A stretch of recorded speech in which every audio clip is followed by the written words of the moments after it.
You are listening to the Gritty Podcast, where we talk about all things gritty.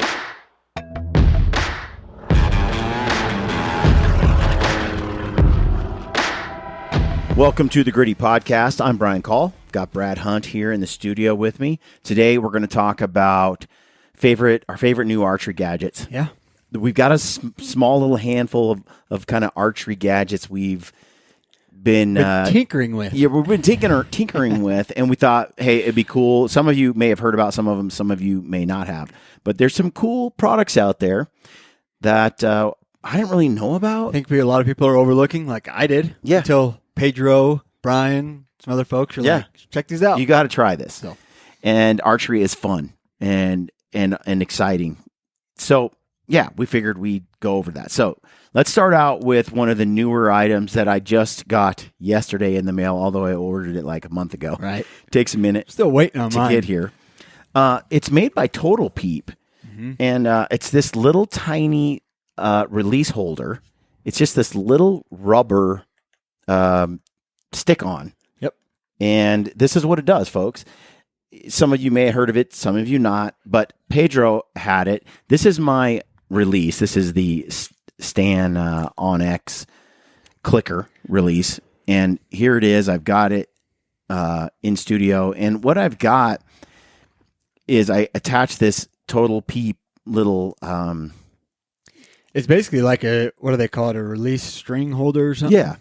And so I can click onto my string like this, and in the past I would leave my release hanging on my string like this. And for those that are not watching the podcast but listening to it, I've got my release clipped to my D loop, and it's just hanging here and kind of banging around. And I've actually been in a tree stand and accidentally had, because my trigger's so light, and had it click, and then doesn't take much. Click, and my release fall to the ground. So Pedro, I saw him sitting there. Plus, it can bang around and hit your riser or your not your riser, arrow, your arrow on your there, string like guide, your arrow. Hits the arrow. Hits the arrow, and it can clink around, and it's just banging around as you're moving. Well, the Total Peep has this little clip, and you literally just like press it onto the string, like so, and it clips in, and now your release is just sitting there, not banging on anything. It holds it intact pretty well, and your arrow is knocked, you're on the deer, and you're just waiting for it to stand up. You might range with a rangefinder, look through your binos, hands-free, but you can reach up. You're in a tree stand, you can just reach up, and it's ready to go. Right. Without having to deal with trying to click it onto the string when nerves are high. When the adrenaline's going, you're shaking. The adrenaline is going. It's just one more thing you don't have to deal with, right? Yep. And it clips right on to the string like so, and boom, it's pretty darn handy. I was jealous of Pedro Ampuero when we were hunting muleys together up north, and I was like, man, that is cool. He's like, you don't have one? Why don't you have one? And so I got on the Total Peep website, and I bought these. They're not expensive. Nope. They're just little. They're like $10. And boom, you've got this cool little thing. I put one on the bottom so it can hang like this, which it is more stable if it's below the D loop. However, the other product that I absolutely love, like gadget that's totally overlooked, Brad has it right here. Yeah. It's the AOT release holder. So it's also got the same name. Yes. It's a release holder, but it's got a magnet. If you turn it vertical, like so, it's got the magnet piece here where the release, we've talked about it, you've seen it on some videos, it clips right in like that, and you know where your release is at all times. It's got a little mechanism to hold it in place. So if you look at this, I can take this, and I can't quite mount it on the release holder because I've got the Total Peep mounted to this side of the release, which is the inside to go against your release holder. So I got to pop that off, and then I can have it on the outside, which is just fine. So I put it on each side so I could show it to you. Yep. If you don't have a release holder, an AOT release holder, get one. I'm not kidding. you can just kind of mount it like so. But where I do have one in Pedro, we mounted it. You mount it up up above the D loop. Either one works just fine. But that's what I'm going to do because I'm not getting rid of the AOT. Nope. The AOT is another favorite gadget. Absolutely. Dude, to know where your release is at all times. Every time. Like, it's so second nature nowadays. When I'm stalking, I had my bow mounted to my pack Yep. or just slung around my shoulder. Everywhere I went, always my release is right there ready to. I belly crawled into deer. It just never was missing. It never fell off by accident. No. It never fell off while mounted to my pack. It was bulletproof, this little AOT deal. We ran the crap out of it, like between shooting out here, shooting archery, hunting all fall, Elk, in mule the truck, deer. like everything. Mm-hmm. The release stays on there at all times. And I still carry a backup in my pack. Same but here. When I practice with my bow, it's just on, off, on, off. Pretty soon, you instinctively reach down to grab it. Exactly. Or put it back after every shot. Yep. Pretty soon, it's second nature, and you never are looking for your release anymore. It's never lost. I always, and I mentioned this on another podcast too, but it's like I'd either put it in my bino harness, put it in my pocket, and then you're like, okay, where is it at? Mm-hmm. You have no idea. You're shuffling around. Even in your bino harness, whatever it is. It's not as quick either. No. Like if you're like got to fish it out or something, or it's on your wrist, which I don't like. That's why I like a thumb button. Because I don't like to have something flinging around and hanging off my wrist. Yep. Because you could put a tether on this, but I'm like, I don't want that. I want to just be able to grab it like right off my bow, like Brad has it, pull it off and go. And I've seen them too, and they has some mounts for certain things, I think already. Paul over there at AOT, but they have them mounted on their sight. If you have like a dial sight, that way you're dialing, grabbing your release, and there's no second other motion. It's one motion. It mounts right here. Yeah, you can mount it up high, down low, anywhere you want. This is my backup bow, so I don't have one mounted on here. I gave it to a buddy. I had two, one for each bow, but I love the thing. So I got it on the Mach 34, which is my hunting rig, which I'm taking on this next hunt for Coues deer. But the arrows are out. Advanced Outdoor Technology. There you go. That's what it's called. There is a link in the description field of this video. If you use that link, you save, and it helps us. The Total Peep, just head over to Total Peep. Awesome little product. Again, it's called the release holder. Yep. And it just clips once you're connected to your D loop, it just clicks the release to your string like so. It's great. So those are two products we're like pretty stoked on. And the guys at Total Peep are international, so it takes a minute for it to get shipped. Yeah. They also make a peep that's kind of like the Hamski. Yep. That Pedro loves, and I want to sort of get my hands on, but you can read about that on the Total Peep website as well. But great product, innovative, really unique, simple solution, pretty cool. I'm pretty thrilled with it. So, and they've got one more accessory that we haven't tested yet. We both ordered them. Yeah, but we haven't used them. I got it. Yeah, but I know guys that have, like Trail over at GOHUNT. He's used it quite often. Pedro's used it.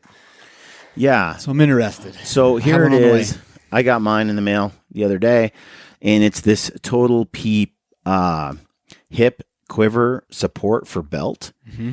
And the way that it works is it mounts onto your belt, onto your hip, like so.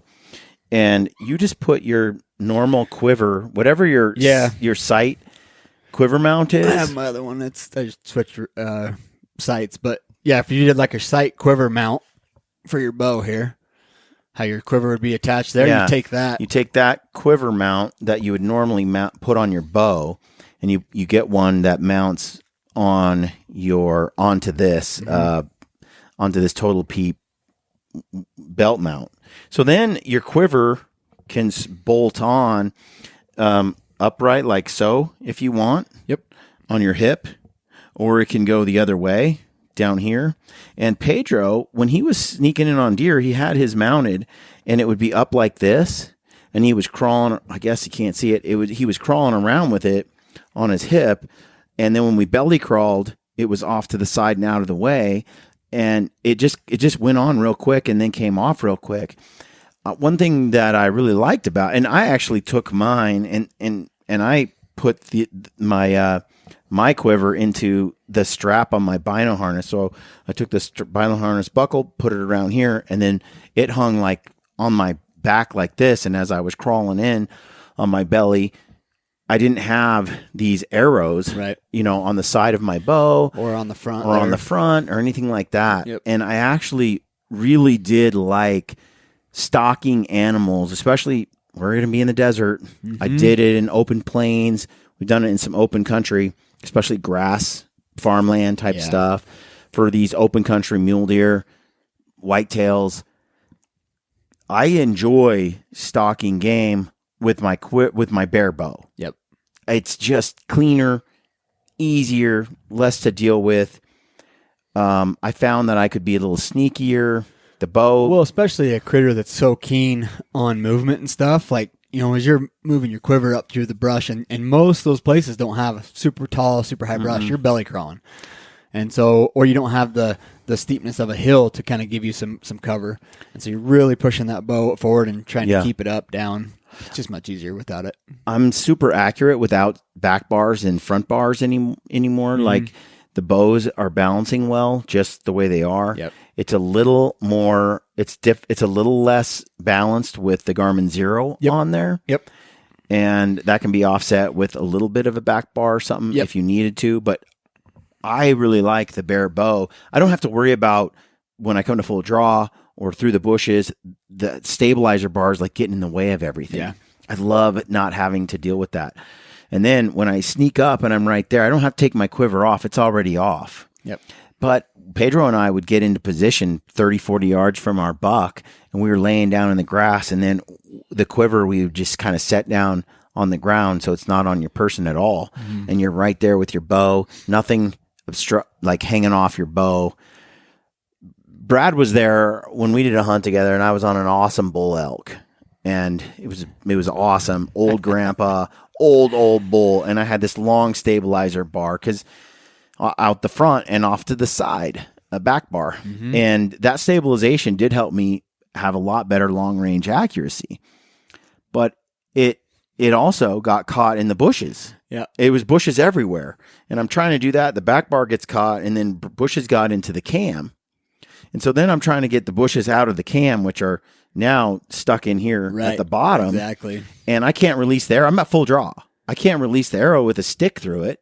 So then I'm like trying to get it off. And while I'm looking down there, and there's all these elk right there in bow range, and I'm like, get it off the branch without moving too much. And then I move up to shoot, and the front bar gets caught on a bush. And when the front bar got caught on the bush, it pushed the bow up against the D-loop, and I had my hand. It basically went, and put all the pressure on it, and it made the arrow go off because I had my thumb, even though it was far away from the button, it wasn't behind it. It was far away, but it still pushed it right into my hand, and the arrow, whoo!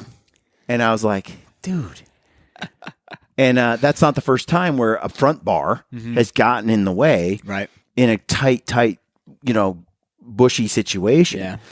And Lampers has been despising stabilizers for quite a while. So as I messed around with it, I found like I shoot really well. It's going to be bow dependent, I'm sure. Yeah, for sure. But I'm finding like I'm shooting really well without the stabilizer. And with this option quiver, I do like how it sticks out in front and it comes off so easy. Right. That way I can still throw it on my shoulder as if I have a stabilizer there because the arrows stick out over here. For balance, it's perfect. It's all I need to offset a heavier sight on one side if I am shooting longer range. If there's wind, though, I shoot way better without this bare bow because the wind catches the quiver and these arrows and these fletchings. Especially on the front, you have your weight up here. When the wind blows, it will torque your bow left or right, as the wind's pushing. I despise quivers that don't come off the bow. Yeah. 100%. Like bow mounted quiver. I want to ditch the quiver. Not being on the bow to me is hypercritical. Yep. It's like shooting in the wind has more to do with your bow catching like a sail in like when the wind's buffeting your body, that's hard enough to shoot. Yep. But when it's actually hitting the bow, then it's really hard. You're doing this because it's turning you and moving your arm. And I shoot out here in the friggin' blizzard in my yard where there's a nasty crosswind all the time. It comes around that hillside just like this. Yep. And so it's like this north wind. And in the summer, early spring and summer, you can go out there at 3 o'clock every day and just get smashed by gusts. Yep. Not a consistent wind, which is a little easier to deal with, but just gusts. And when you have that quiver on there, oh, dude, you can feel a massive difference. Get rid of the quiver, and your bow becomes something the wind just passes through easily. Yep. You can start to. I found it. I'm way more. Oh, absolutely. Way more. Absolutely. Same here. You know, you could add weight to your bow, but at some point, heavier weight decreases the responsiveness of getting back on target as you come off target. Right. I don't want to add any more weight to the aluminum bow. Look, I think we've talked about this before. If you're a trigger puncher, then more weight is probably better. But if you're a Joel Turner, like you're kind of letting it float. As soon as that bow comes off target, it's going right back on target. Faster than you can register that in your mind. So that's like when you do shoot, you know, that floating mentality, just letting it float and pulling back, you miss small because that bow's coming back so much faster than you can even, like I said, register in your brain. And by the time that bow goes off, it's already back to zero. Exactly. You know, you'd be surprised if you're like, and it's all off, and then you shoot, and you're like, well, when the shot broke, I was kind of off target, but it was already moving back faster than my mind can process. Yep. And you're like, oh no, my groups are tight, shooting good. Yeah. And so, but talking to Cody down at Wilder, Cody Jones, making your bow ultra heavy means it doesn't come off target. It kind of can hold a little better, but when it comes off, it's like, whoa, and it's slow to come back, which favors if you're going to punch the trigger. Right. It works pretty good because it's slow to come back to target, but it's slow to move off too. It's slow to move off.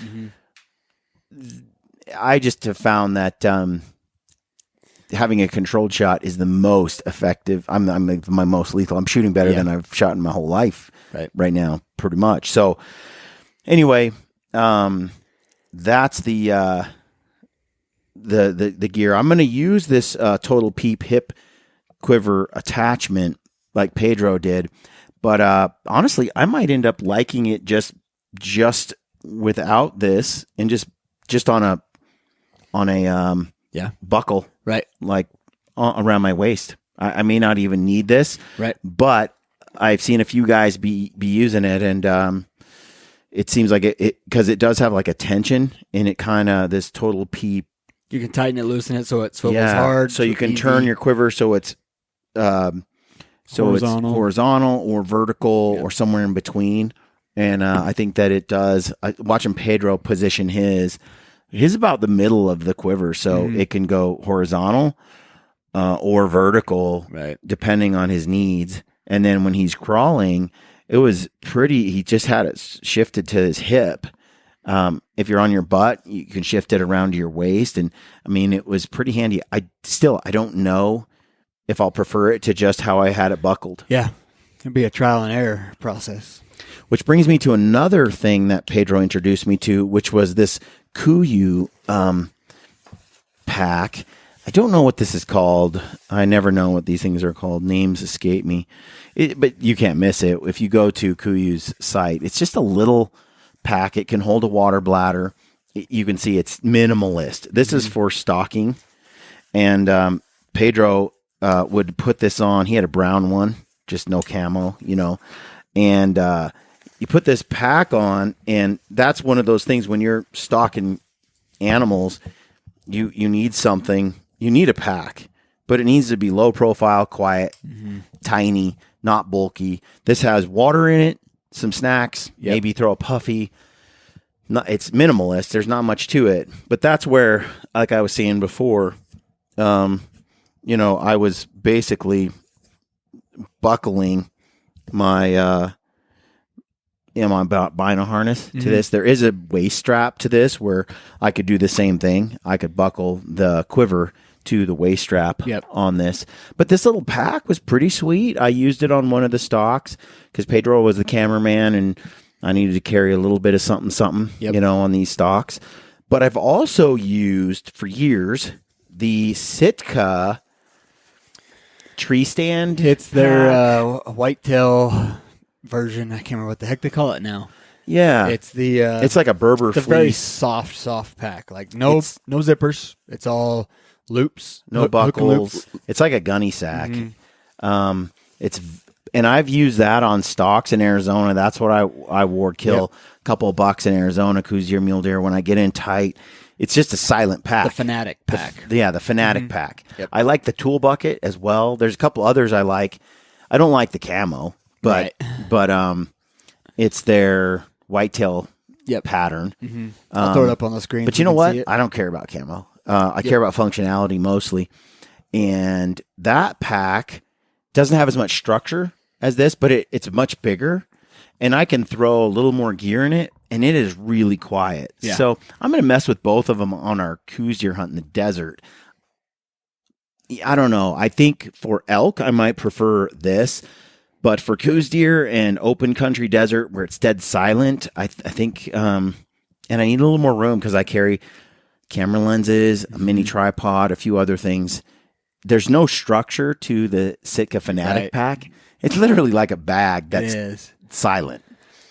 Pretty much with some shoulder straps on it. But it's got little pockets that work on the sides. And I can throw various things in all those pockets. And they stay quiet. Nothing bumps into anything. Yeah, exactly. It's got a little bit of organization. But again, it doesn't have any zippers. No, it's not a buckle. It's all like hook and ladder loop. But that thing makes no noise. Zero. Like None. I can crawl. It can brush against bushes. Mm-hmm. It's like this fur brushing against bushes. Yeah. Because it's kind of got that furry exterior, it just doesn't make noise. No matter what you do. Usually what screws it up for you is your pants rubbing on when you're stuff, within 30, backpack. 40 yards of a coos deer or a mule deer, like this is going to cost you. Yeah, exactly. That's going to cost you. Like, so, I'm still, like I said, when that's on your back and you're crawling and stuff, and because it's kind of centered along your back, it doesn't have a chance to brush on anything. Right.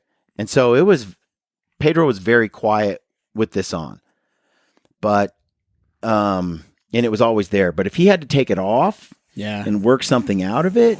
And the zippers. It's just nowhere near as quiet as the Fanatic is. No, not at all. And when you're in a desert and it's dead silent, I mean, let's be honest, though. Without a little bit of wind, you're hanging up at 50 yards. Right. You're not closing 60 any yards. closer. You're stopping there. You can't get any closer. You're hoping they come no to matter, you. even if you have a silent pack. Might even be 100 yards. It might be 100. You're hoping that they come to you. You kind of have to wait for the wind to kick up. Yeah. Or, you can sneak up on these, what do you call them? Switched on whitetails like a coos deer. You can't sneak up on them, but it requires the right kind of cover noise. Yeah, absolutely. Otherwise, forget it. And that's where like the Stocksons come in huge play when it comes to, because like a boot, even if you put like over the top of your boot, you put like those soft felt booties or whatever you want to call them, you still have a hard sole that's pushing down on that brush. And so that breaks just a little bit of the grass, a little bit of the brush, where with that leather moccasin, one, you get to feel a lot more with your foot, where you're placing that foot and what's underneath of it. So you're not crunching a brush, but it also makes you slow down.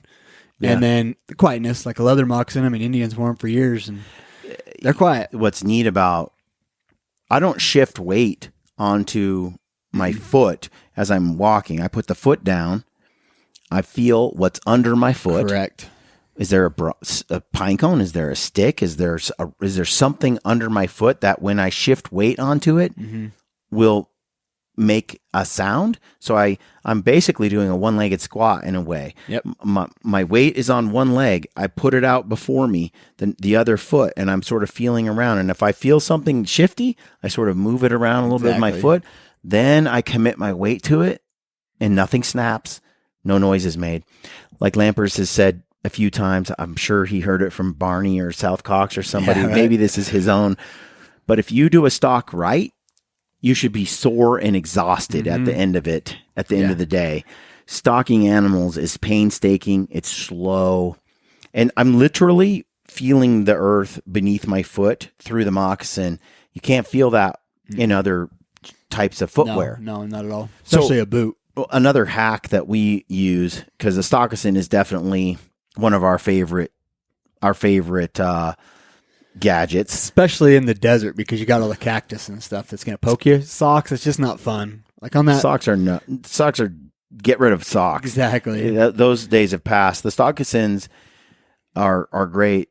We also will put a heat pad. Yep. A toe warmer. We'll put a toe warmer on the top, and then we'll use a entire length footbed. Correct. Foot warmer in the bottom. So those are the shake. Yep. As long as it's not wet conditions, rain, snow, stuff like that, and it's just cold and dry like most of the time it is in the desert. The stockisins just aren't made for super wet. No. They're not made for, they're leather. There's nothing that seals them. No. So I still wore them all through in Alberta, and I used them a ton in Arizona. I use them a ton for the Coues deer. I use them in elk season too. Yeah. A lot. And I'll walk around and hunt them all day, actually. Oh, same here. So I actually like how they feel close to the earth. It's a foot massage touch all grass, day. folks. Get outside, touch grass. I think they work great. But one of the hacks, because the first hour or two of sunlight can be really cold.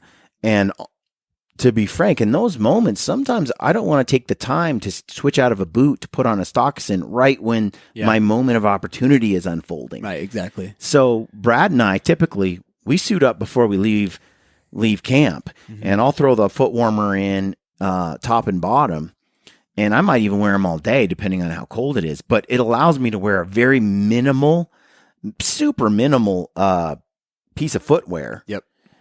While still staying warm. And the way that I often do it is these are the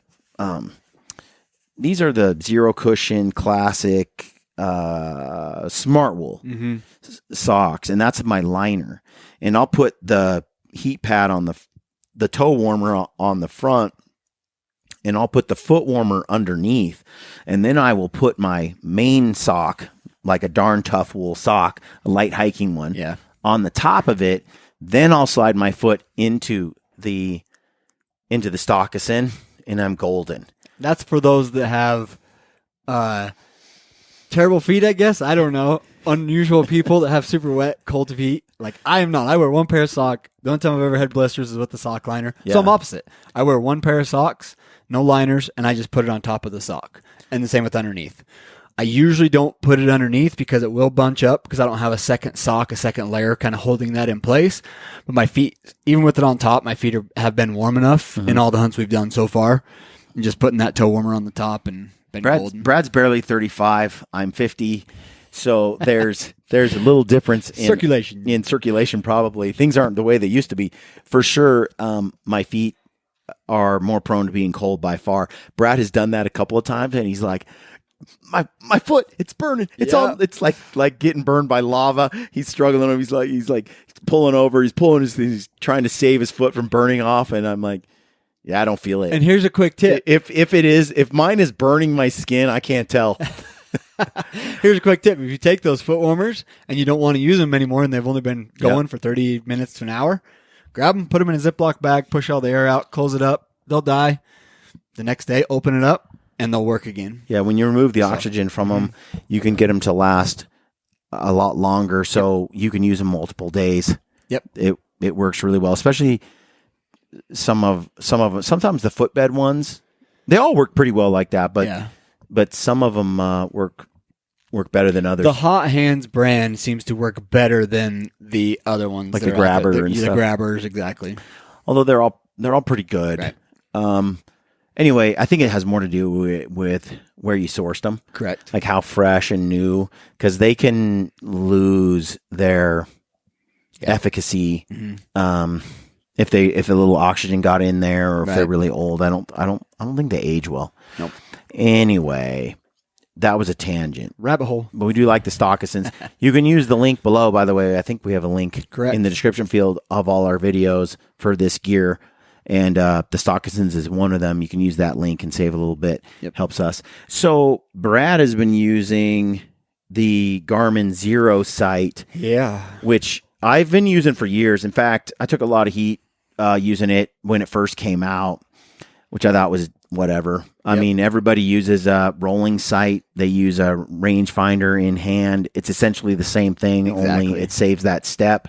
It certainly does help you be able to get accurate ranges at full draw. The time it takes for someone to range an object and dial to it, that's valuable time. And movement, especially in coos deer in the pocket.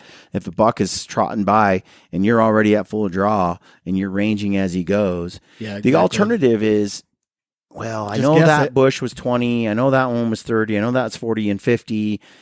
There's no way I could let down or draw after he's in the range. I'm just going to have to guess. And I think that where that really is, first of all, I've seen some studies, some tests where they took a bunch of dudes that said they were so good at guessing ranges, and it turned out that 9 out of 10 people suck at guessing range. Flat out guess wrong at a margin of error that will make you miss at least 70% of the time or something crazy. The best of the best guys, like the Levi Morgans, were within their marker, like I think it was like 50% or 60%. They were within, the correct yardage, which isn't very high. I'm sure the best of the best who spend a lot of time doing it have definitely figured out how to guess yardage in a way that the rest of us haven't. That's a skill in itself. And I think most archers don't have that much time. So they do the alternative, which is, well, they do the same thing just with way less skill. They guess the range. And when a deer is trotting by, I've posed the question, is it ethical to take the shot if you don't know the yardage and you guess? Right. And part of me thought, well, that's how archery is supposed to be, primitive. But with the greater the primitive setup, the more likely the error, right? Yeah, exactly. And so I started to wonder ethically, when should I shoot at an animal when I don't know the yardage? I started to feel like, well, if he's completely broadside, I know my left and right is good. I'm not good of an archer. I'm good. But up and down is going to be the issue. Right. I mean, I might shoot too high. I might shoot too low. If I shoot too high and I spine him, probably going to die right then and there. Yeah. Right? At least to be able to get another arrow into If I miss the spine, he'll probably survive if I didn't hit a main artery. If I hit him low, he'll probably survive. If he doesn't hemorrhage to death, it's probably not a fatal hit. Right? But if he's quartering away, or he's quartering to, or he's uphill, downhill, like I feel like then there's some, especially if he's angled, quartering to or not, guessing yardage starts to feel to me a bit unethical. Because whether you hit that buck low or high, you're driving it through the guts, low or high. You're putting a death sentence on the animal. But it's whether or not you can find that animal. Exactly. You've signed it to death, but it may not die for a week or days, And I don't know. I started to think, this is a tangent, but I tend to try to be as patient as possible. When I'm in a state where I can't use the Garmin Zero, I tend to look for shots where I don't have to guess yardage. I also am aware of my equipment. So right now, shooting a faster arrow, I know if I guess wrong between 30 and 40, 40 and 50, there's not 20, much. 30, what is my margin of forgiveness? On an elk-sized target, there's a big margin. It's a big margin. On a moose, it's a massive margin. You could shoot for 20 when he's 40 and still hit the kill zone. Especially if a heart is this big. On a coos deer, not a lot of margin. Not a lot of margin. You better know it. Like I have learned, don't even bother guessing. Know it, dial it, be exact, or don't take the shot. Because you're just blowing it. You're giving, we said this before, you're putting the ball in the deer's court. Because you're saying, I'm going to guess. Okay. Who knows what would happen if you were just patient? Maybe that deer circles back around. maybe a minute later you get a chance to range it because his head's behind a bush or something, or he's distracted by a doe. Then you do dial and you draw and you have that exact moment. The alternative is, now or never. I think it's 25. Yeah. And then he's 30. And again, whether you're using a slider sight with a rangefinder, the Garmin Zero, you still got to get close enough. That's number one, is being able to get within range. Oh, for sure. So, and then as you're in range, I still don't know how much higher. I don't think it's that even at all percentage higher with the Garmin Zero versus with a rangefinder and a slider.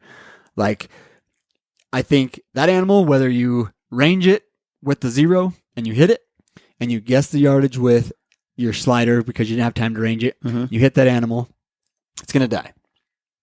If you make that type of shot. Now, we're going off of it's going to kill it scenario. I think it is a good tangent. Yeah. It's interesting. I don't know about that. My feelings are this. Let's take someone like myself or you. Yeah. If we know the yardage and we have time to set up, conditions are great, we're executing the shot, animal's dead. Right. Correct. If it's 35 yards, he's smoked. And he's dead. That's what if he's 55 yards, I'm smoking him. If everything's set up just right, I'm smoking this thing. Correct. No problem. Correct. Okay. If I'm that guy, the only problem that I have is knowing the range. Right. That's Exactly. it. Exactly. And having a single pin to dial to for the focus. Yep. Right. If I have those two factors in place, I'm a killer. But I would say the percentage is pretty high that people don't take the time and are not patient enough to execute the shot and to range it. They're going to guess. I get that, but if a guy can't shoot, he can't shoot. Exactly. Right. That's tool independent. Yep. Like whether he has a Zero or he doesn't have a Zero, 100%. He can't shoot. Yep. So he might get lucky and hit it because he's such a bad shot, and he might get exactly. And that's what I'm basing out going with this story. I think you have to rule that part of the population out. They're irrelevant. They can't shoot. For sure. For sure. What I'm saying is whether you are hitting it with the Zero and you're just guessing the yardage and you hit it, I think it comes down to, you could be off 2 yards and you were on those 2 yards with the Zero because you're able to range it. You hit the animal. What it comes down to is both arrows kill that animal. This is on a kill it arrow situation. But whether it's a good kill, bad kill, what it comes down to is both arrows killed it, but are you going to recover that animal? And I think that's where it comes down. Technically, the animal still dies. What you're saying. I see what you're saying. I'm just kind of thinking along similar lines. And that is, if you're a capable shooter, like myself or you, we've been there before. We killed lots of animals with bows. Yep. If you're capable at the shooting part, and all you need is the range, right? And if you have an accurate range and a single pin accuracy, 100%, and you execute, you're hitting the deer or the elk or the whatever. Okay. The issue where you or myself will be missing the target is if we have to guess the range. Correct. We don't know what pin, and it's a guess. Yep. Right. At that point, it's like, okay, the next part of the decision making process is, is guessing the range in this moment, because I don't have time to dial, I don't have time to range, I don't have time. Is guessing the range something I'm going to do or not do? Right. Okay. And most proficient archers, I think, have learned that if it's your chance, they're going to take the shot. Okay. Which means they're going to guess. Right. Exactly. They're going to guess. Exactly. And as we said before, the guessing isn't that good.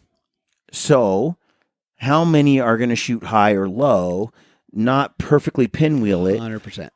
How many are going to miss entirely, completely?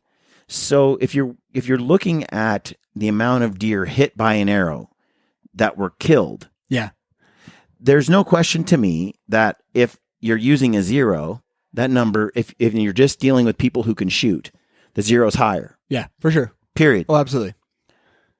And I think that number of recovered deer might offset or be equal to the number of deer who died but were never found. My point exactly. Maybe. I don't know. I think so. I think that a lot of guys will wound a deer because they guessed range. Yep.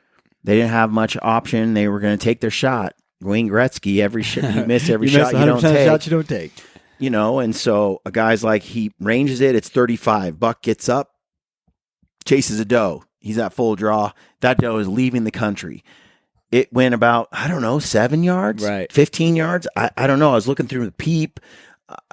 Both eyes aren't fully open, gauging distance. I don't know how far he went. And you're like, well, he's 35. I'm putting my 40 on him, right?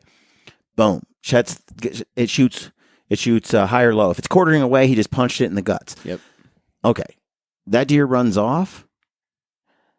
That deer dies somewhere. You never find it. Right. Now, the 0, 35 yards, the buck runs and trots after the doe. You're still ranging. He stops for a second. Drop your pin. 47 yards. Single pin. You settle. Execute your shot. Pinwheel him. Right. You find that deer. Both deer died. Exactly. One you found, one you didn't. My point exactly. The thing is, the buck that wasn't found, that didn't stop him from hunting some more. Right. Most of the people, and in states where it's legal, which is most of the states, it's like, well, I didn't find the deer, didn't punch my tag. Still hunting. They still go out and hunt. Yep. They might do that a second time on another deer. My point exactly. And on a third time, they kill a deer. That means they killed 3 deer that season. Only recovered one. But only recovered one. Or so I got to say, like, does the Garmin 0 prevent the other 2 from being killed? Right. Does it prevent, and so only 1 deer gets harvested instead of 3? Yep. Or one deer gets killed instead of 3? Exactly. I honestly don't know. Yeah. I don't know. I don't know where that balance is in terms maybe there's no question that success rates have gone up considerably. Yeah. Because of the increase in effective equipment. The bows are better. They shoot better. They shoot faster. The arrows are better. The broadheads are better. The sights are better. Everything just... Optics are better. Everything's better. And so the better the bow gets, the higher the success rates. Plus, there's all this education and knowledge and time spent practicing. So archers are better. Yeah. Archers can shoot. When you go hang out with Joel Turner and you do a bunch of stuff and you learn from some badass dudes in your city and you join a club, you can become ice in the veins archery killer. When you become that guy, there's just more of those. Right. In the past, all I would do is go out and just shoot a whole bunch. Right. And shoot terrible. And I would be successful here and there because it worked out. Right. But there's a lot of missed opportunities. Those are fewer and farther between. So there's no question that the primitive archery seasons, which were supposed to grant us greater opportunities because of lower harvest rates, have been skewed because everybody's better than they used to be. You go to TAC and you meet some of these. There's some dang good archers out there, which means that fewer tags are available because people got better. Yeah. So I don't mind that they say, okay, no Garmin 0. Yep. It's too advantageous. You can't use radios. That they throw in rules that take away technological advances so that it's more primitive again. Yeah. It pushes hunters back to, it's like the difference between the muzzleloader and the rifle season. It gets pretty lame when the muzzleloader is shooting as far as a rifle does. Exactly. And so putting restrictions on how advanced a muzzleloader is brings it back to that situation where you can offer more tags. Right. Because we're really balancing, make the hunt harder for me and then give more opportunity to the public. Correct. Right? Yep. But if the gear gets so good that it counteracts it, it's like, oh man, we got to make this hunting thing more primitive so we can keep opportunity high. Right. I get it.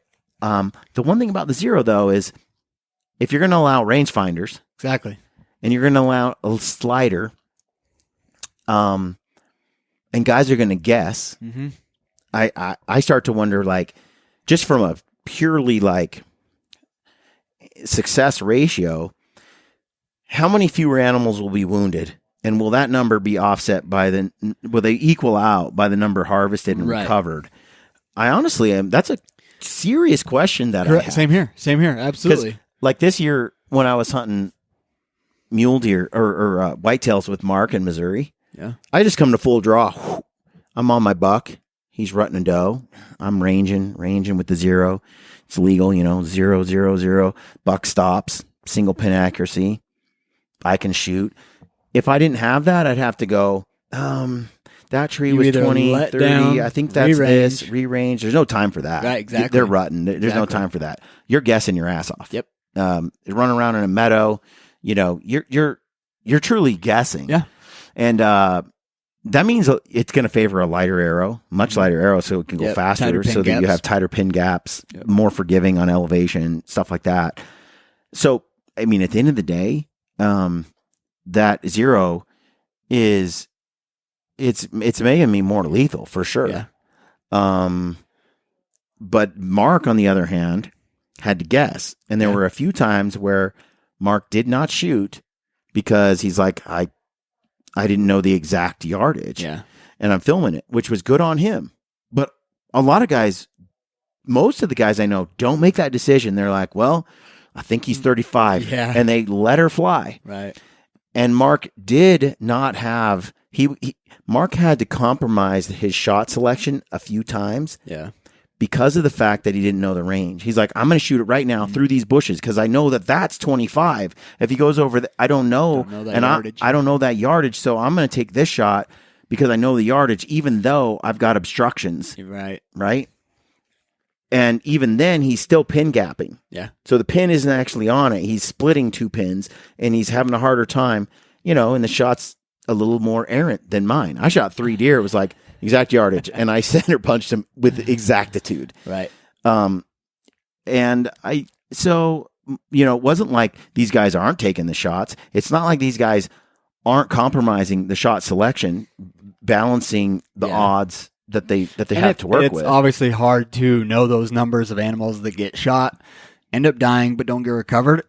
It's almost impossible to know those numbers. I just think it could reduce animal suffering correct by quite a bit, because look, if every guy had really strong ethics and was like, okay, I really don't know the range and I might miss high and it's quartering away. Yeah. Ethically, I can't take this. Yep. Unfortunately, many of the hunters I have seen, some of the best animals they ever took, they're like, I just guessed. Exactly. And they're like, I actually hit it in the femur and it hit an artery and it bled out. Right. And then that's where the Wayne Gretzky thing comes in.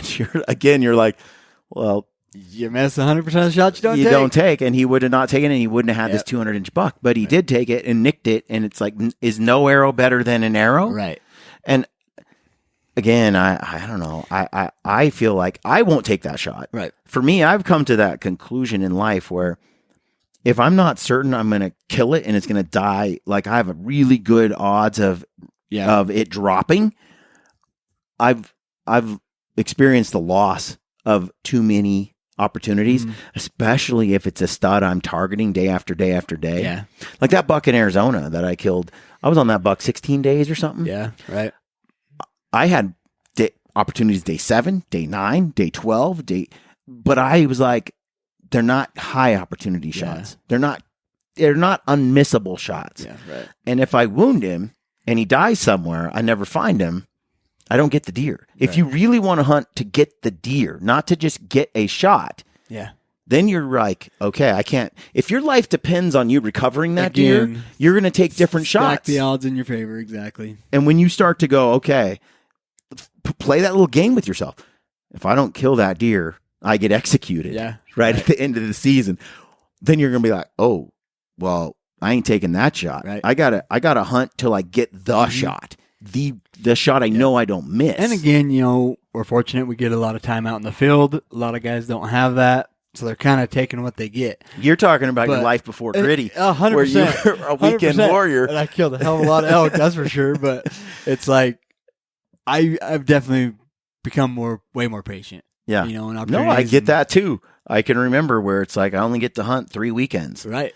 And here's my shot. 3 weekends, that'd be nice. No. Here's my shot. And it's like, this is my third Saturday, Sunday roll. And there's a bull. I don't know the range. I'm taking it, versus, being able to spend 15 days on one animal. Exactly. But the lessons learned, I think, if you can ever do that, are massive. Right. Like relocating the deer day after day. I think I relocated it 8 out of 10 was my average. 80% of the time, 75% of the time. Right. I could relocate that deer. So there were some days where I never found him again that day, but I found him the following day. Come back. Never went 2 days in a row where I didn't find the buck. Yeah.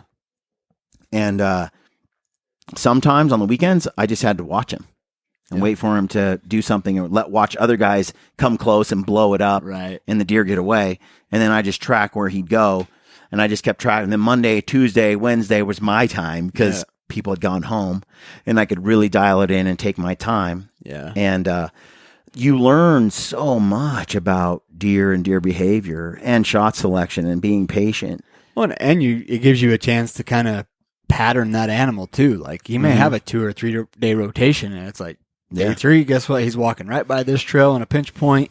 It's going to give me a 40-yard shot. Yeah, this coos deer hunt's going to be fun, dude. I'm excited. So, anyway, back to the zero.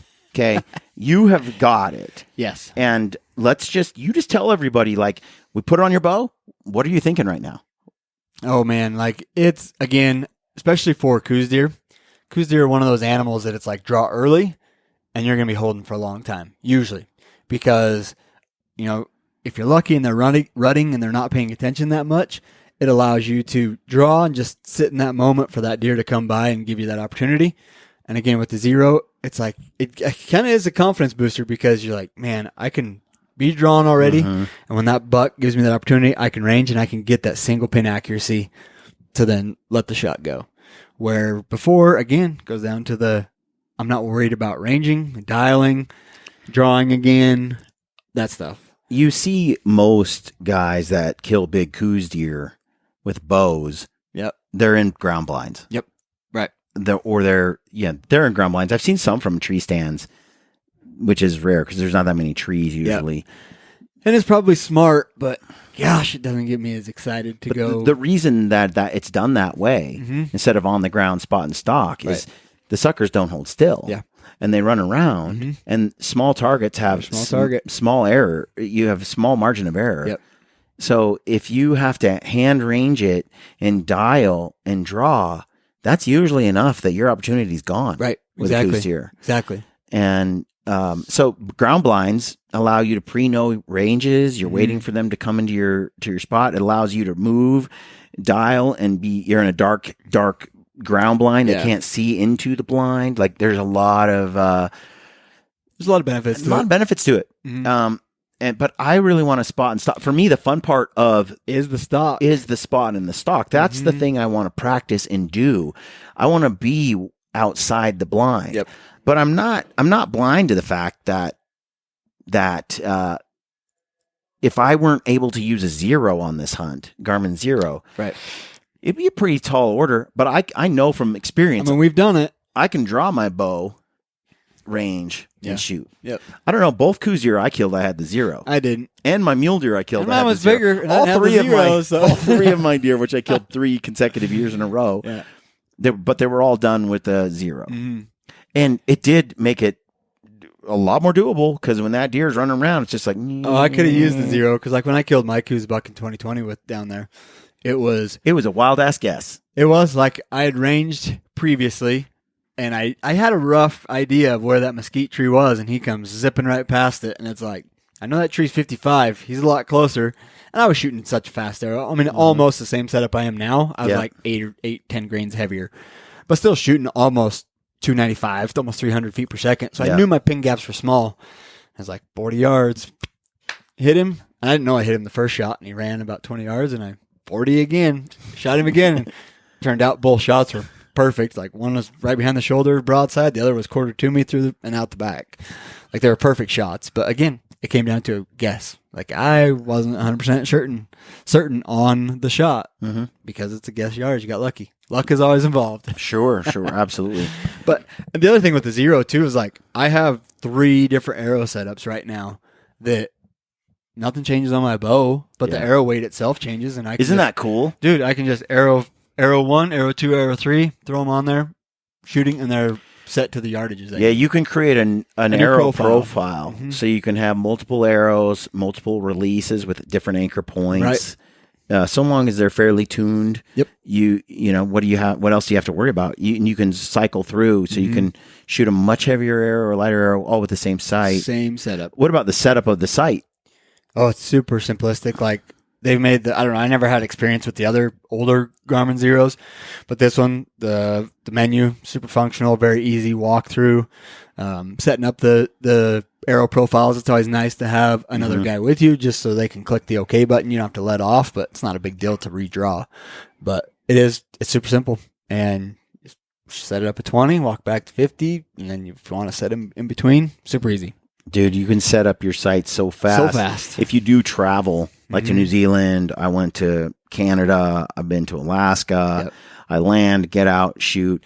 And in every instance, I've had to sight in again. Well, here's the thing. You've heard Bodie Turner talk about it. He does this. You've heard guys like Brian Barney. They talk about, you're shooting it, practicing all the time at 5,000 feet elevation. It's 25 degrees outside, kind of humid. You got some moisture, and then you go to the desert. It's 60 degrees, super dry, no water in the air, no moisture in the air, and you are shooting sea level 2 feet high, 3 feet high at 70 yards or something, and it's nothing changed on your bow. It's just the environmental factors changed. Click a new profile. You still have the existing profile of your last area. Put a new one in, and you're sighted in for that area. I just do. When I go there, like, let's say we go down south, it's Coos Deer is my new profile. Yeah. And basically, I shoot my 20, confirm, drop back, shoot 30 yards, and it says, did you hit the bullseye? Yes or no? Yep. Oh, I shot low. How many inches? 2 inches low. Recalibrates, confirm. Yes, dead center. Step back to 40. Did I shoot high or low? Yep. Perfect. Step back to 50. Did I shoot high or low? It tells me I'm like 2 inches high. It recalibrates. Yep. And you're out to 80, and within like 10 shots, you're dialed to 100 yards. Yep. Yeah. And I mean, literally, like, start off, it's got the built-in. Figure out your right, left. Make sure your right and left is shooting good. Kind of like a walk back. It's like a built-in Archer's Edge app. Dude, and not only that, it's precision between ranges. So it's precision between 40 and 50. 52 yards. Let's say you don't like at 49 yards, it's just not hitting where you want it to. Then you calibrate 49, and it'll redo the calibration from 40 to 49. Right. And then you go to 50. Like, it does it in increments from the last calibrated range to the new calibrated range. Correct. And so you know how you'll do like a app and it says, well, your feet per second, you'll put a sight tape on. And it's like, well, it's not that arrow is flying at the exact same rate all the way. The decline isn't even, especially, let's say, if you're shooting like a heavy helical arrow or for whatever reason, the ballistics kind of can shift a little bit. Some broadheads fly perfect and true out to 50 yards, but you get past 50 yards, they slow way down. And so you may have a 280 feet per second sight tape on. It shoots 280 feet per second up till 50. And then, like, there's been multiple instances where I've had to put two sight tapes, 0 to 60, 60 to 100. When you're a good archer, you kind of get that, right? And so you're using two sight tapes instead of one. It's a pain in the ass. And then if you change anything, you got to redo the whole tape. And like I was going with Bodie Turner, Brian Barney, stuff like that, they go to these different environments. They'll change the poundage on their bow instead of changing their sight. They will basically change the draw weight on the bow to match their tape, so they don't have to change the tape. Dude, I'm telling you, with the Zero, you just go out, you keep your old profile, so when you go back to where you were, but you get to that 70 yard and you're like, it's not flying, it calculates from 0 to 100 based on all my sight pins up to 60. Right. But for some reason, 70 and 80, I'm losing, or I'm shooting too high, whatever. Right. Well, you just calibrate a new pin at 70, and then one at 75, and one at 80, and it'll exactly give you the calculations for perfection. Yep. And so when you're ranging later on your hunt, you're like, you have such accuracy. There's no breakdown on your sight tape. And then if things do switch, the string stretches. Something goes a little bit wrong or whatever. Just because you're shooting a lot. Elevation, you can easily go in and recalibrate You're like, that out to same arrow 50, profile. I'm exact. But for some reason, here on, 60, or I 70. can't tell that I'm off from 0 to 30 yards because I'm not slowing down that much. But when I'm getting down to 90 yards, it's not shooting the way that it was. Exactly. The tuning changed, whatever. Just recalibrate a new set of pins on a new profile, and you're back in business in 20 minutes. Exactly. Dude, I'm telling you, one of the reasons I wish that I could use the 0, but with minus the range finding. Yeah. Like if the range finding thing is the issue with the states saying it's let me use a rangefinder, but the 0 with the sell the 0 without a rangefinder, correct, and then just let me use the software for the pins and setup. Yeah, I mean I have fixed pins set up on the 0, so I can range the animal. But if you disabled that, I would just have a fixed set of pins there, just like we do now. 20 through 70 or whatever. Correct. 20 to 100, whatever your stack is. And I don't know how many of you have changed fibers on your sights. Right. It's a pain in the butt trying to get the one that's the brightest, the dimmest. Well, I can easily just from the time of day, from 1 o'clock in the afternoon to 1:05 in the afternoon, I can change the brightness and change the pin size. I change the pin size. I can change the brightness. You know how it feels to my eye, and it makes for you that makes a huge difference. Huge difference. Like I have astigmatism, and so cloudy days I struggle. Sunny days still may struggle, but sometimes it might be perfectly clear. With that astigmatism, the sight picture changes so much on that pin, where I can adjust the light up or down. And when you adjust the light downward, it's like your pin is tiny exact size that you want for like a micro pin. Yep. So you can really see the target at like 100 yards. Like it's instantly like you're going from a 0.19 pin to a 0.101 or 0.10 like that. And then it's like, especially those further distances. But there's sometimes you want that 0.19 pin. That's what I was saying. The versatility, the ease of setup, the comfort of the use. If I could just use it as a fixed pin sight, basically, and you removed the range finding capability, I would love it. But first of all, you can't. It's not built to disable just yet. But even if it was, the laws are just not written that way. They just say no electronic sights instead of, and to me that doesn't make a lot of sense. No electronic sights. It's like if your issue, no range finding sight would be a better code to write up, because, in my opinion. Most states it's not legal to have a light on your sight because it's electronic. Yep. So where some of those, it's hard to see the pins without a light on it. Yeah. Again, I don't mind it. No. Look, because I'll take on whatever challenge the unit requires. Yeah. Whatever that tag requires. Absolutely. We go on lots of hunts where we can't use a 0, or you can't have a light on your pins, where there's all sorts of restrictions. Whatever. Cool. I'll kill them without it. It might, instead of doing it in 5 days, it might take me 10. Right. But I'm still gonna succeed with or without a 0. Yep. It's just it does make it more fun. And at the same time, it's like, well, the 0 is just so unprimitive, and it's like, okay, then get rid of your binoculars, get rid of your sight, and that's a whole nother rabbit hole that you could go down. I find that like discussion, it's not true. You're absolutely right. It's new age, innovative, super techy. The 0 is, but so is your drop away release. So is a bow shooting 315 feet per second. Exactly. So are the engineering of these arrows, broadheads, and the broadheads, and I mean the release, the clicker release, like you look at what I shot when I was a kid, which was finger tabs on a compound. Same here. I had an old PSC. Aluminum arrows, It's like, I mean, 55, 75. Yeah. And look, but the idea that a bow, it's funny that you would draw the distinction. I find it laughable that the argument is 0's too much technology while you're holding a state of the art piece of technology. Exactly. This is like a Tesla right here. Exactly. This bow, it's silly. This ain't no stick and string. No. No. I get it though. If we want to do something to minimize the effectiveness of these bows, what I think is interesting is in people's minds, electronics are seen as too technologically advanced. Right. But mechanical engineering seems to be considered overlooked. Yeah, exactly. Oh, you have a light? Oh, there's electronics, there's batteries? No way, too advanced. And then you have something like this bow that's mechanical advancement. Dude, the draw cycles, the turnover in the cam, the hold, the easier hold weight, the delivery speed at which it sends the arrow, the accuracy, the repeatability, the tunability, like everything about it is like state of the art. And I find it kind of funny. Right. 100%. It's like, how much has your brand new spotter helped you spot game from a mile away? That's one of my things for a long time. I would say optics. Mm-hmm. I would rather shoot a recurve and keep my optics. Yeah. Than shoot a compound and not have my optics. Right. Exactly. That's how unfair optics are to the animals we hunt. Absolutely. And those are like no rules for those. Nope. They just keep getting better and better and better.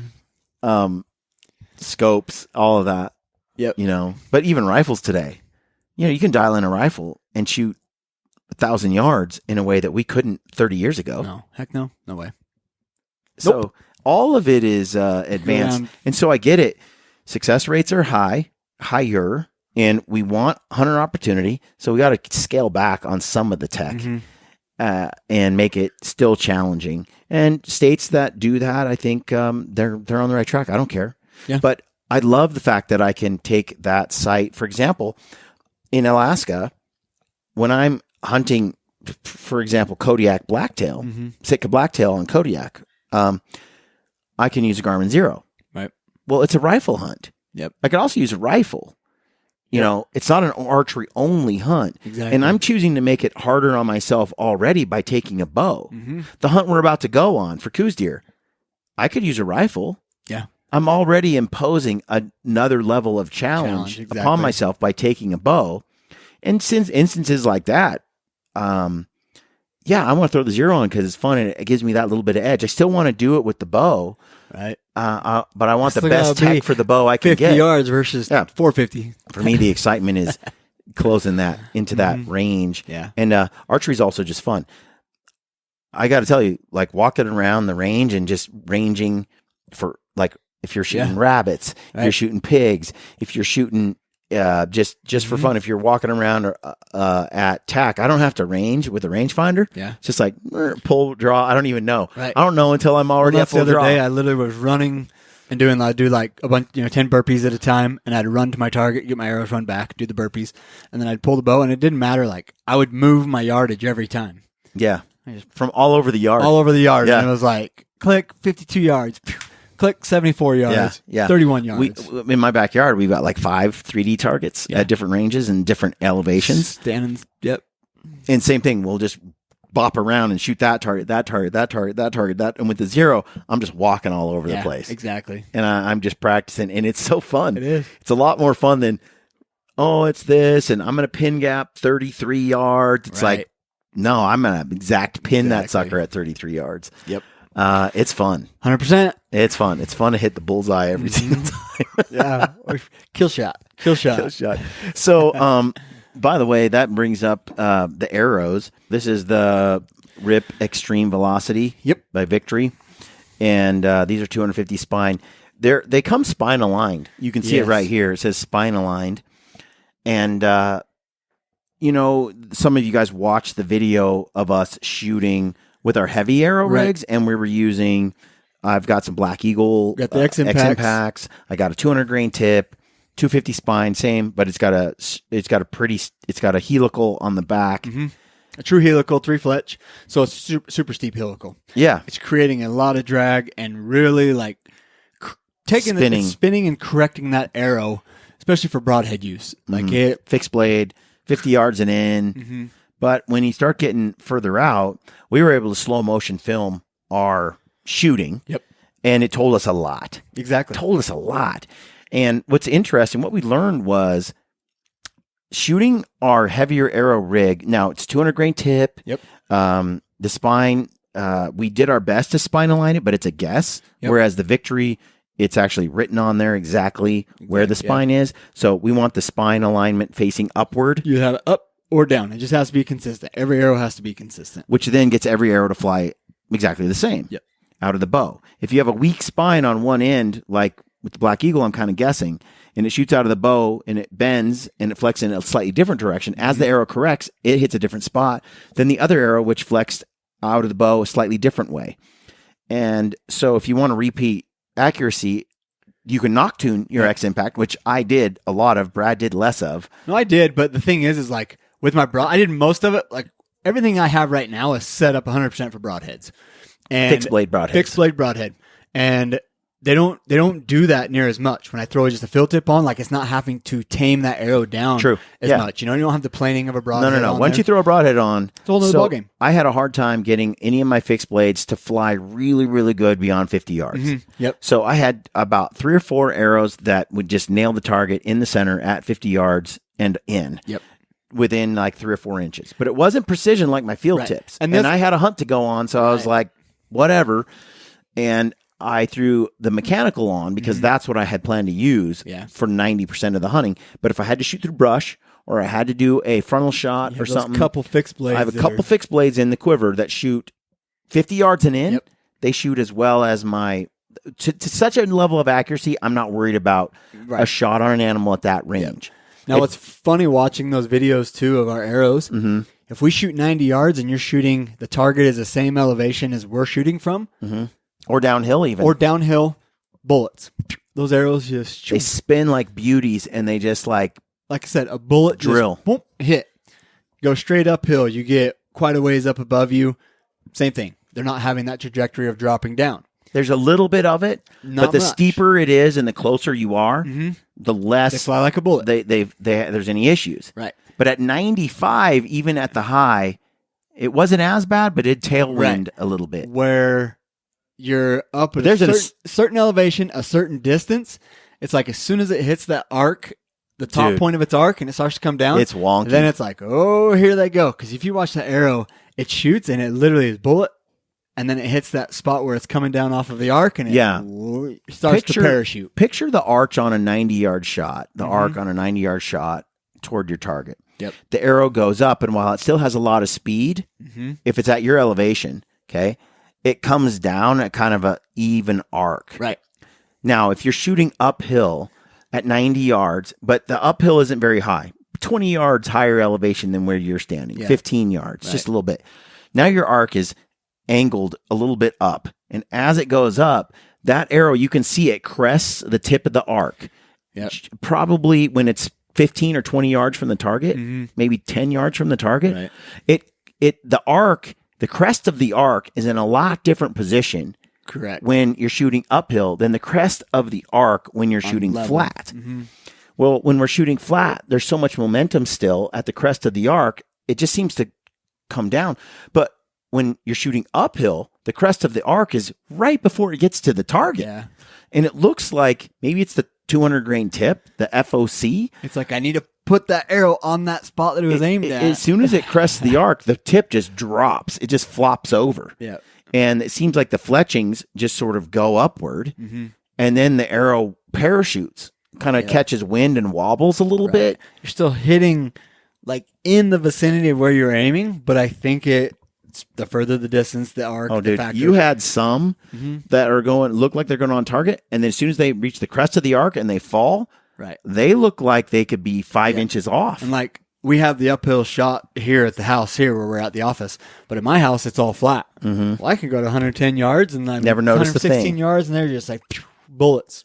We did a couple competitions on the giveaways, and I outshot Brad. But when you watch the arrow flight, my arrows didn't have the issues that Brad did. The parachute to the degree. Some arrows didn't have it at all. But some had it to some level, and Brad had some that were way off. So it's like, is it the spine being a little weak? And again, like, is it? I throw a broadhead on there, and it tames it way down.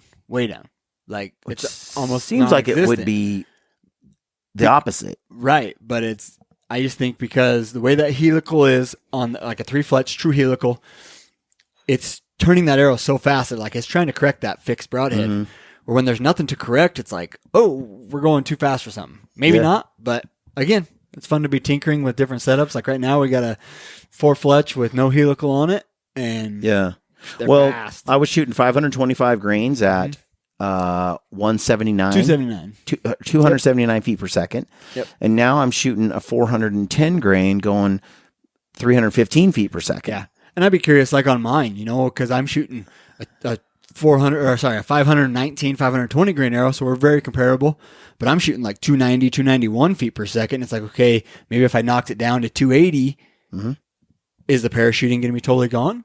Right. Tinkering, man. You mean with the archery? Yeah, with the helical. old setup with the helical? Correct. Or we take the same 525 grain arrow, but make it a 4-fletch. Exactly. And get rid of the helical. Right. And does that fix it? Right. But I think one of the things that we learned is when we use a slow motion camera that was captured. And your iPhone can do this with like an all-in digiscope adapter. Right. Stand back quite a ways with your spotter, your binaural adapter. Yeah, your iPhone can go and record 240. And that slow motion, filming your arrow go, can tell you a lot about whether, because how it flies out of the bow versus how it's performing at downrange. And again, I'm stacking them in the kill zone at 95, even though I'm getting the parachuting at 90. So I'm like, I didn't notice. I thought I was shooting great, and the margin of error is just my shooting. Yep. But then when I saw a few like really would go off and I'd hit it in the neck, I'm like, man, I guess I had a bad release. Yep. Well, then I started filming. I'm like, well, actually, no, my arrow lost flight. It did something wrong. It's a tuning error. It's not me as a shooting error. Well, and like we did our new setups, and mine will be coming out here this week. And it's like, I noticed, I shot it through paper, everything. It was shooting bullet holes. But I noticed on the video when I was able to slow it down to super slow speed, it would shoot a perfect arrow. But I noticed as it came out of my bow, just my knock tuning on my rest, not my knock tuning, my walk back tuning on my rest. Again, shot bullets through paper, but it was just a millimeter off. My arrow would slightly come out like this, and then it was a bullet hole the rest of the way. Like it's not coming out all wanky, but a little bit off. But a little bit, it just had a little bit of a angle to it. Yeah, it was fun. I moved it just a little bit, still shooting bullet holes, and now they're coming out like bullets. So I'm like, I don't know. It's fun to be tinkering. Now, again, none of our performance issues came at like 70 50, yards. 60, 70, no. And closer. You probably wouldn't even ever notice that there was an issue. Nope. That 85, 90 yard mark, especially shooting slightly uphill, 10, 15 yards. Yeah, and I was going to say, if you're 60 or 50 yards in uphill, you could have that midway uphill point, you could have some parachuting with the other setup. Right. So that's something we were like, well, okay, we got to fix this. We can't be dealing with that kind of lack of tuning. Right. And I don't think it's the weight of the arrow. It's probably the fletching. And, a lot of people have their opinions on the helical. You could take the exact same setup with just a different arrow and either perform just as good, better, or worse. Who knows? Correct. Like it could be the arrow. I mean, I could go to maybe I needed to go to a 200 spine arrow instead of 250. Right. Exactly. Tinkering, man. Archery is all about tinkering and figuring it out. But I think the video camera slow motion. Absolutely. I mean, I highly recommend. It will tell you a lot about your bow. Look, if you have a phone scope, get rid of it and get the all-in digiscope. Oh. It's nice. It's nice. We have a link to that below too. But I was just editing a video with Brady where he shot that moose in Alaska. It's a badass hunt. It's coming together. The movie's coming together. But man, it's just so pleasant to use and so fast and so efficient. Plops right on. I'd highly consider investing in that if you do a lot of digiscoping, it's worth it. Especially the phones nowadays, like they can take some pretty dang good video. Dude, we're really wondering why we're bringing cameras with us I know. On hunts. So anyway, but I would slow mo. I mean, I have a fancy Sony camera to do it with, but I would slow mo video your arrow at those trajectories, downhill, uphill, long distance. We're learning a lot because, man, like I said, level ground, it looks beautiful. And then you give a little bit of uphill angle or something, you're like, nothing changed, but just and It's impressive to figure out your equipment. It's funny. I'm a little concerned about a 410 grain arrow, and dudes are like, "I'm shooting 380. I've been shooting 350 for years." And all these guys that have blown through deer for years. I used to shoot weight tubes in all my arrows back in the day, and it was like they were like a hammer when they hit an animal. Breaking shoulders, like you laid it on the concrete and smashed it with the hammer. I still like the heavy arrow. Yeah. And I still think it's going to perform better in the wind. I think the front of center is better. Yeah. But again, the right tool for the right job. I think a coos deer is such a small target. It's like shooting rabbits. Dude, how much weight do I need? Exactly. The wind, I think, could be a factor. Yep. But I'm trading the performance of the arrow in a crossfin wind with the speed of the arrow. And I still want to test the two. Years ago, I did test the two. And I had to aim off by a foot or more in a heavy wind for sure with my four-fletch versus my Valkyrie, I didn't have to aim off at all. Just to put in perspective. So I'm shooting basically the identical arrow setup that Jeremiah Plyer had on his sheep hunt that I filmed. And when we were at camp, level ground, 70 yards, 80 yards, 90 yards, probably a 10-mile-an-hour crosswind, direct 90 to the arrow, perpendicular, perfectly perpendicular. He was anywhere from 8 to 12 to 14 inches. At 70 yards. At 70, 75 yards. Yeah. I don't like that. No, I do not like that. Where with a heavy front of center, it's like, your arrow might turn like this, but it's still hitting pretty dang close to where you were putting that. Oh, it'll fly crooked with the tip still on target. Yep. And it'll punch right through. But it's hitting where you were aiming at. I think you're losing some power penetration because the arrow isn't lined up, but it's so heavy anyway, it doesn't matter. Right. I've never had that be a problem. It's like a rock pulling a string. That string's doing nothing. That rock's pulling it. Yeah. No, but I also really like the idea of having a coos deer at 25 yards or 30 yards and shooting, and the arrow gets there way faster. Yeah, exactly. 100%. Absolutely. Not that, I don't know. I also like the range, though. The forgiveness of this setup right now at 315 feet per second compared to like 270, upper 270s. It's just like I'm where I'm struggling to get good groups at like 85, 90 yards with that heavy arrow. Now it's like I have that same struggle out at 100. Well, like even that added a good accuracy and level. Our arrow setups, our heavy arrow setups, like I said, they're pretty similar, but I'm shooting 10 to 12 feet per second faster than you were. And it makes a big difference when you get past that 70 yards, 75. It makes a big difference, to grouping, to just having a much tighter pin gap. Yeah, I killed a buck years ago. Perfect shot, 92 yards. But I was shooting the fastest bow I ever had, and the arrows were the fastest I'd ever shot. Yep. The bow was super tuned. I had spent a lot of time behind the bow, and the bow was just a long range sniping machine. And so I smoked that deer, not a problem. I was grouping like this, like a melon. Yep. At 90 to 100 for days before I finally decided to take the shot. And again, when you have that long of a shot, the animal's unaware that you're there, has no idea, no care in the world. Yeah. Man, there's something about being able to just sit back. They say a lot of guys that have killed, I've been watching a lot with dudes on coos deer. Whitetail. Yep.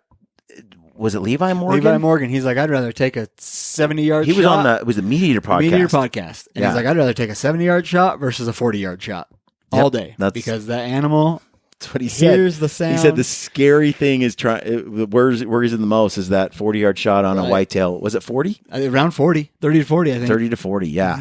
That's pretty on par with a coos deer, right? Absolutely. That's why I'm thinking, if I have a buck at 70, and is it not the better?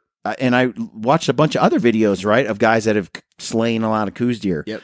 And they're like, 70 yards is like the magic distance. Right. You're still very accurate if you got the right setup and you're a good shot. But you're far enough away that deer's not going to jump on you. Yeah. For the most part. It just stands there. Different situations, could be different scenarios, different setup, but it's hunting. Thing is, you can never predict whether they're going to stand there or jump. No, never. Like you don't. You try and guess on their body language what it's doing, but that same podcast, Levi Morgan said, the reason a lot of guys don't kill a lot of big whitetails because they don't aim where the deer is going to be. Right. They aim where the deer is standing right now. Especially on whitetail. that's also another lesson. We talked about this on that podcast with Matt Davis. Take that shot and move it back from the shoulder. Yeah. Get away from that shoulder. In the desert, you can sure as hell bet that I'm airing toward the middle of the body. And Jeff Lander brought up a great point. Having been outfitting and guiding mule deer hunters in open country for a long time, when a deer ducks, it's in the front of the body drops the most. Right. So if you're aiming right for the shoulder, the crease of the shoulder, first of all, you're not giving yourself a lot of margin for error on one side of the shot. Correct. Right? You've got like 12, 10, 15 inches on one side, and you got 2 inches of error on the other. Right. So if you hit too far forward, and the deer's going to drop, so it's going to hit high. You're hitting tall on the shot instead of low, especially if you put it. But if you go to mid body and you bring that just a touch forward, okay, your left and right gives you better. Your left and right, you might hit it in the guts, which we don't want. You might hit it in the liver. You might hit it in the diaphragm or just the back of the lungs. But if you're balancing it, you got 6 inches in the front and 6 inches to the back as your margin of error. Yeah. And if you do hit it 12 inches in the back, it's still dying. Yeah. And in open country, but you take that deer, and so say this is your aim point, middle of those vitals. Well, when say this is the front of your animal here, as it ducks, it's like, okay, the further you go to the front, the more it moves. Where that center of that pendulum is not near as much, so your margin of error of missing is so up and much, down. Correct, up and down so much margin less on the up and down versus as they drop. Because, like I said, usually antelope are that way. Antelope are notorious. And when they drop, I mean, their ass stays in the air for the most part, but the front drops. And so when you're aiming further back and the front drops, your arrow is you're still getting it into the up and down. It's pretty decent still. Right. Where you're losing, instead of you're losing 2 or 3 inches on the back of the when you're aiming toward the back. You could be on the front, you're losing inches. 6, 8. Right, exactly. Yeah. So again, aiming a little further back, anticipating, but like he said, you're kind of aiming for where the deer's gonna be. Right. So to me, you're aiming back and you're aiming just a little low. I grew up elk hunting out west, wide open country, and so like I've always erred on getting further back versus the shoulder because never used to have the best setups. So I've shot a lot of blacktail in Oregon, and I've hunted the Oregon coast for rosies and stuff, and in that country, I've shot a buck, and it took him 20 minutes to die or 15 minutes to die. Right. Dude, that's the nightmare. If it doesn't drop within 50 yards, and it doesn't bleed well, right, dude, you might as well be looking for a needle in a haystack. Yep. So I got to the point with for me, it's a very real situation. I'm using a tool for the job. Exactly. For that dense country. We're in the desert. It's raining. Like I'm not taking the shot unless I'm punching through the lungs, double lungs, giant hole, heart if I can. Like I need that thing to fall like right away. But you're compensating because you don't have as long the range. The terrain is so thick that I needed to die fast. Yeah. Fast. Right. Or then that's where in open country, dude, I'll take shots I would never take in dense cover. Yep. Right. In Alaska and some of those places, there's shots I'm not taking because it has to be so quick and lethal. Yep. Whereas other shots first of all, open country doesn't allow you to get as close. Right. So you need to faster. You need to be able to shoot longer ranges. Western hunting, open country is more demanding in that way. Right.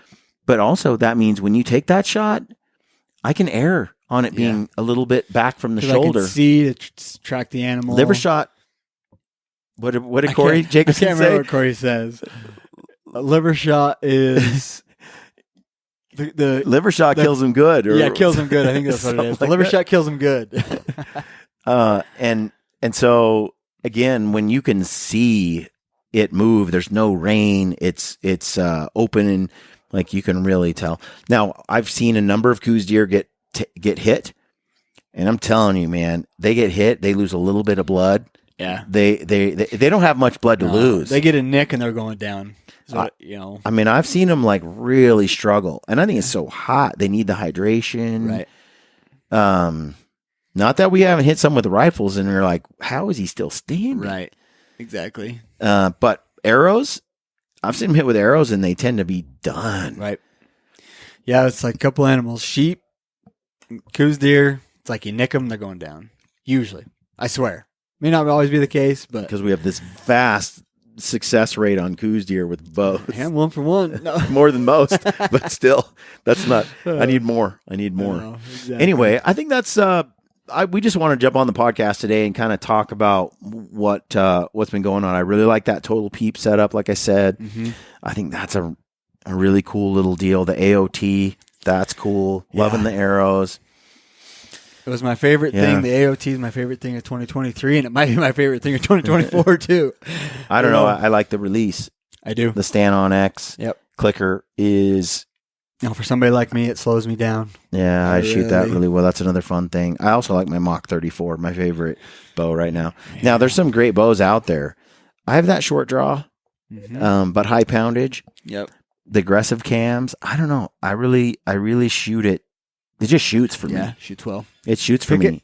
Pick it and stick it and go. And I need a bow that I don't have to hold just right. Yeah. You know? That's one thing with the Zero too is like you notice right away if you're torquing that bow or not. Right. Right away. Like, oh, my hand's not quite right or something. Yeah, there's a reticle. There's a reticle. So you have a pin that's like your dot, and then you have a reticle that pin will go in. Which is a circle. And if you are outside of it, you'll have arrows that point to like, if you need to go here. If your dot doesn't hit the center of the ring when you pull your bow back and look through your peep, then you're not aligned. Correct. You've torqued the bow in some way. You can literally move it. It's like if your hand's not correct, you can barely move it. And it fine-tunes. I told you, it's cool, huh? Yeah. There's also all those practice settings, so it can tell if you were canted or torqued or you tweaked the bow on the shot. And it's been nice. It's been really confirming to me. You're the sort of nerd that's going to play with that. Absolutely, by the way. absolutely. I'm not like Dan Staten and I get along. I think because we're always tinkering on crap. You're taking adjustments every time we shoot. But it's been really confirming to me and made me feel good. It's like even with this Zero, almost every shot when I come back, you're lined up. I'm lined up. Like I haven't had to worry about it. And it makes me feel pretty good. Where I find that where I learned was how much I torque the bow is if I'm in a tree stand and then I draw toward the deer, and I don't at the angle. Yep, I'm torqued. Yeah, way torqued. Right. So then I'm like, okay. Well, then what is the arrow doing when it leaves the bow? Yeah. At 25 yards, probably not a big deal. So, again, like without that reticle, you take a regular slider sight that has a bubble, because the Zero still has a bubble on it, and you draw back like that a downhill shot, and you're like, oh, crap. So you lean your bow into the hillside or whatever, you get your bubble level, still doesn't mean you're not torqued. Oh, no. Like my bubble's lined up. Correct. But it's torqued. The grip, whatever I did, the angle between my right hand, my left hand, my right hand, I don't know. So when I'm like, okay, the goal is for the reticle to be perfectly aligned. I know that I'm then in the same position I am when I'm on level ground and shooting normally. So I messed around. I played with that for a good week trying to figure it out because I heard Bodie Turner, Joel Turner's son, talk about how, you can draw right at the target. Less movement, and he doesn't need to do what I learned to do, which was draw my bow back in the tree stand straight up and down, like perpendicular, like I would if I was on the ground, and then lean at the waist down toward the target. Right. And when I was doing that with Bodie at the summit, he's like, yeah, I just aim right at it. And he just does. He aims uphill right at the deer. And I'm like, no, I have to draw, tilt at the hip, and then shoot. He's only a world-class shooter. And so he explained how that's done, and he's like, it doesn't really matter if you do it right. Well, I've tried to do it right, I know, right? And it's not working for me. Yeah. So on that Missouri hunt, for example, spend a lot of time in a tree. I just started drawing my bow level and then leaning over at the hip, and I was perfectly lined up. Perfectly lined up. And I could execute the same kind of shot.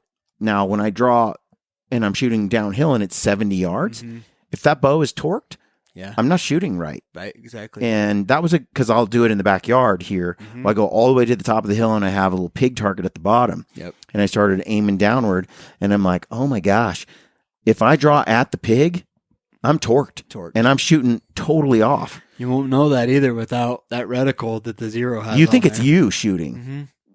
But I'm grouping off on the pig, like high and left or whatever it was. Yep. So then I started drawing. This is before I went to Missouri. I wanted to be ready for these steep downhills from a tree stand. Then I leaned over. Boom. I was money. And the Zero is really helpful for knowing that. I think the Zero is just, it's just fun. It's fun. It's fun. Even if you don't hunt with one, it's just fun. But I think Arizona, you can use it. They made it illegal in Utah now, which is a bummer. But I can still use it in Arizona. I can use it in Alaska on a bunch of... Most of your Midwest type hunts. We're going to Missouri and Texas and stuff like that. You can use it there. Yep. But just playing with it in your backyard. Not everybody can have multiple bows. Right. Just so we're careful, like, go to Garmin's site and just figure out what's legal and what's not legal. They change the laws all the time, right? Like, Utah was legal last year. Right. Yeah, but this year it's illegal. Well, I guess last year. So last now year we're in 2024. So yeah, 2023 it was legal in 2022, but now it's not in Yep. 2023 and 2024. So exactly. changes all the time.